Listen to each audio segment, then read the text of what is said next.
Deutéronome chapitre 17. Vous n'offrirez pas un sacrifice au Seigneur votre Dieu un bœuf ou un mouton qui a un défaut grave ou qui est mal formé. C'est en effet une façon d'agir horrible pour le Seigneur votre Dieu. Voici ce qui peut arriver dans l'une des villes que le Seigneur vous donne. Un homme ou une femme fait ce qui est mal aux yeux du Seigneur votre Dieu. Cette personne ne respecte pas l'alliance entre le Seigneur et vous. Elle va servir d'autres dieux.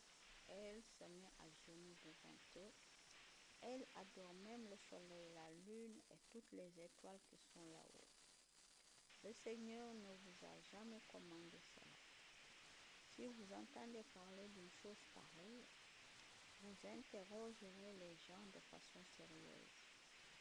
Si vous avez la preuve que cette action horrible a vraiment été commise en Israël, vous conduirez la personne coupable, homme ou femme, à la porte de la ville, puis vous la ferez mourir en lui jetant des pierres. Cette personne ne pourra être condamnée à mort que si 2 ou 3 témoins l'ont accusé. Un seul témoin ne suffit pas. Les témoins seront les premiers à lui jeter des pierres pour la faire mourir. Puis le reste du peuple continuera. Ainsi, vous enlèverez le mal du milieu de vous. Les jugements dans le lieu saint. Moïse dit, quelqu'un a peut-être été tué ou bien frappé ou blessé, ou bien encore un autre cas se présente. Or, le tribunal de l'endroit n'arrive pas à juger cette affaire. Alors, vous irez au lieu que le Seigneur choisira.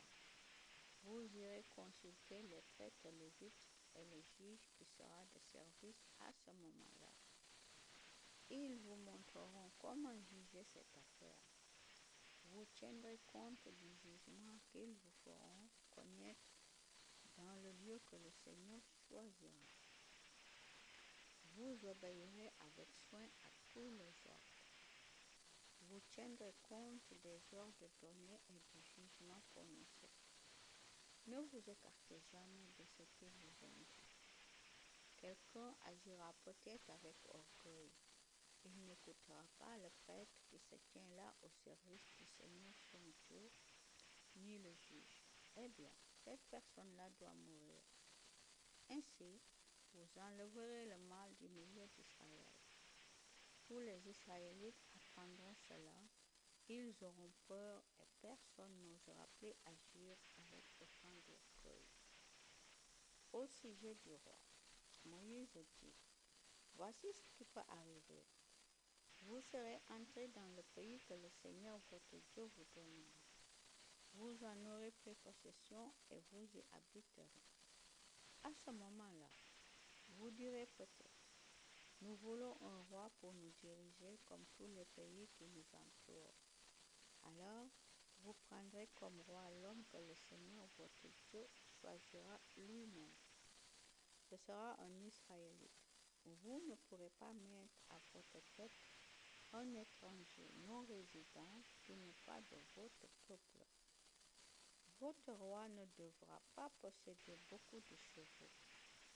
Il ne devra pas envoyer des gens en Égypte pour en acheter. En effet, le Seigneur vous a dit, non, vous ne retournerez pas dans ce pays. Il ne devra pas non plus avoir beaucoup de femmes. Elle détournera son cœur de Dieu et il ne devra pas posséder trop d'argent ni trop d'or. Quand cet homme sera roi, il fera copier pour lui dans un livre cette loi, que les prêtres lévites auront gardée. Elle restera auprès de lui et il la lira tous les jours de sa vie. Ainsi, il apprendra à respecter le Seigneur son Dieu. Il obéira toujours avec soin à toutes les paroles de cette loi et aux règles qu'elle contient. De cette façon, il ne se croira pas au-dessus des gens de son peuple. Il ne désobéira pas au plus petit commandement. Alors lui et ses fils garderont le pouvoir pendant longtemps à la tête du peuple d'Israël.